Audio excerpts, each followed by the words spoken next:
Good morning guys.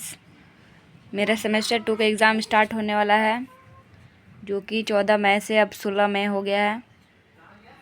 And उसी के साथ मैंने अपना सिलेबस कंप्लीट कर लिया है। तो ये वीडियो बनाने का पर्पस बस यही है कि आप लोग भी अगर सेमेस्टर 2 में है तो आप लोग का भी काम आ सकता है, जो कि मैं आसान भाषा में लिखी हूँ।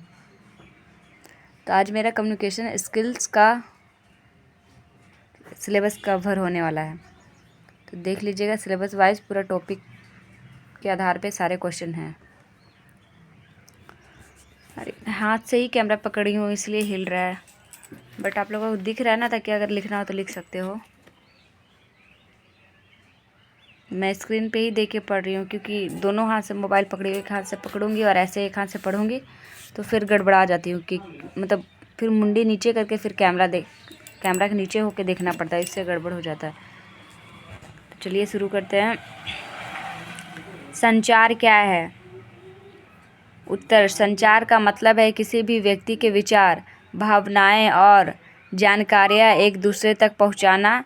यह शब्दों, इशारों, लिखावट या व्यवहार के जरिए हो सकता है। जब हम अपनी बात सही ढंग से दूसरे तक पहुंचाते हैं और उनकी बात समझते हैं, इसे ही संचार कहा जाता है। मतलब इतनी आसान तरीके से मैंने लिखा है कि आप लोग भी आराम से सेमेस्टर में लिख सकते हो। दूसरा क्वेश्चन: संचार प्रक्रिया के मुख्य भाग कौन कौन से हैं? उत्तर: संचार प्रक्रिया के मुख्य भाग हैं प्रेषक, जो संदेश भेजता है, संदेश जो बात भेजी जाती है, माध्यम जैसे मोबाइल, पत्र या मुंह से बोलना, प्राप्तकर्ता जो संदेश को सुनता या पढ़ता है, प्रतिक्रिया जो जवाब में सामने वाला देता है। क्वेश्चन नंबर 3: मौखिक और अमौखिक संचार में क्या फ़र्क है? मौखिक संचार: जब हम शब्दों का उपयोग करते हैं, जैसे बात करना, भाषण देना या फ़ोन पर बात करना, इसे हम मौखिक संचार कहते हैं। अमौखिक संचार: जब हम बिना बोले अपने हाव भाव, इशारों, चेहरों के भाव और बॉडी लैंग्वेज से अपनी बात समझाते हैं, तो उसे अमौखिक संचार कहते हैं। एंड मुझे हमेशा कॉपी पलटने में ही प्रॉब्लम होती है, पलटाते ही नहीं है।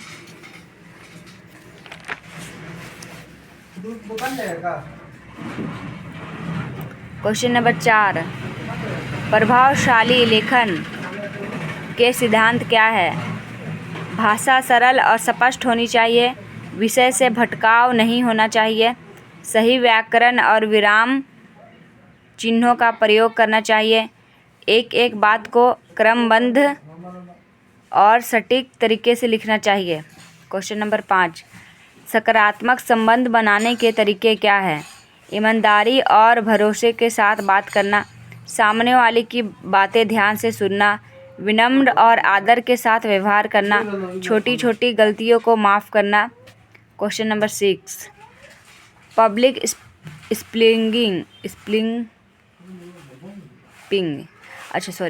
स्पीकिंग क्या है और इससे डर कैसे दूर करें?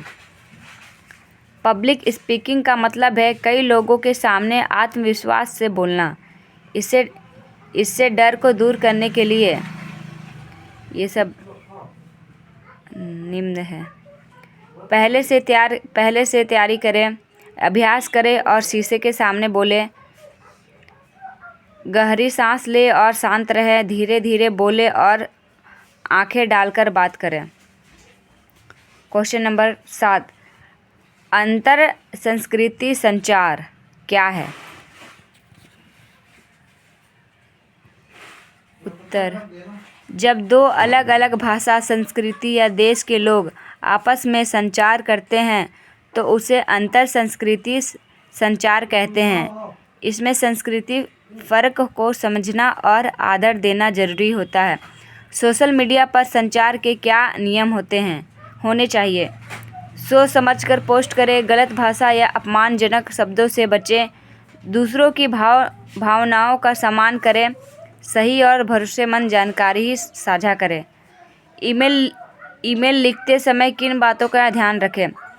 विषय स्पष्ट और छोटा रखें। अभिवादन से शुरू करें। बात को संक्षिप्त और सीधा लिखें। अंत में धन्यवाद सही नाम के साथ समाप्त करें। अब ये ऑब्जेक्टिव क्वेश्चन है, ये मैंने अपने लिए ही लिखा है, मतलब ये इतना ज़रूरी नहीं है, इसलिए मैं इसे रीड नहीं कर रही हूँ एंड आप लोग को भी नहीं दिखा रही हूँ। तो यही है, मतलब जो टॉपिक पढ़ा है उसी से, जैसे कि एक अच्छे संचारक की पहचान क्या है? तो अच्छे से सुनना और समझना। मतलब बस ऑब्जेक्टिव क्वेश्चन है, इसलिए मैंने उतना नहीं ध्यान दिया। एंड ये लास्ट एग्ज़ाम का ये टॉपिक है, जो कि है माइल हिंदी कम्युनिकेशन। इसे भी मैं 1-2 दिन में अपलोड कर दूँगी। तब तक लिए बाय एंड मुझे प्लीज़ सपोर्ट कीजिए। एंड अगर आप लोग सपोर्ट करेंगे एंड कमेंट में लिखेंगे कि हाँ मुझे भी इसी तरह से और टॉपिक वाइज दीजिए क्वेश्चन आंसर, तो मैं दूंगी। आप लोग कमेंट ही नहीं करते हैं, इसलिए मैं अपने मन से ही अपलोड करती हूँ। ओके, तब तक के लिए bye. Thank you for watching.